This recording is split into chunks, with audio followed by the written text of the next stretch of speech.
இனி என்னங்க வெயில் ஆரம்பிச்சாச்சு. நம்ம பாடி ஹீட்டை குறைக்கிறதுக்கு நம்ம ஷாம்பெல்லாம் யூஸ் பண்ணோன்னா ஹேரும் சரி பாடியும் ரொம்ப நம்மளுக்கு ஹெல்த் இல்லாமல் போயிடுங்க. அதனால் சீயக்காய் யூஸ் பண்ணி குளிங்க, ஆயில் பாத் பண்ணி. அதுக்கு பார்த்திங்கன்னா நாங்கள் சீயக்காய் நல்ல தரமானது வாங்கியிருக்கிறோங்க. இந்த மாதிரி கெட்டியாக இருக்கணும், அப்போ தான் நம்மளுக்கு பவுட்ரு அதிகமாக கிடைக்கும், குவாலிட்டி நல்லாயிருக்கும். அதோட பூந்தி கொட்டை, அந்த கொட்டை எடுத்துகிட்டு இந்த மேற் தோல் தான் யூஸ் பண்ணணும்.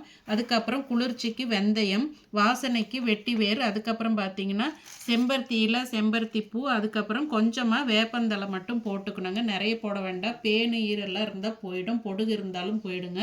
இந்த சீயக்காய் தூள் பார்த்திங்கன்னா நல்லா இருக்குங்க. உங்களுக்கு கஞ்சிலையோ தண்ணிலையோ கலந்து நீங்கள் தேய்க்கும் போது ஆயில் நல்லாவே விட்டு போயிடும். மற்ற இன்க்ரீடியன்ஸ்லாம் நிறைய நாங்கள் போடுறது இல்லைங்க, இதுதான் பேசிக். இது மற்றதெல்லாம் பார்த்திங்கன்னா யூஸ் பண்ணும்போது நெல்லிக்காய், மருதாணி இதெல்லாம் யூஸ் பண்ணும்போது நம்மளுக்கு அது உடனே வாஷ் பண்ணி கீழே போகிறதுனால நம்மளுக்கு அது யூஸ் இல்லைங்க. ஆயிலில் தான் அதெல்லாம் யூஸ் பண்ணணும். இது நல்லாவே இருக்குங்க, வாசனையும் குவாலிட்டியும். நீங்கள் வாங்கி பாருங்கள் ஒன்ஸ் எங்ககிட்ட.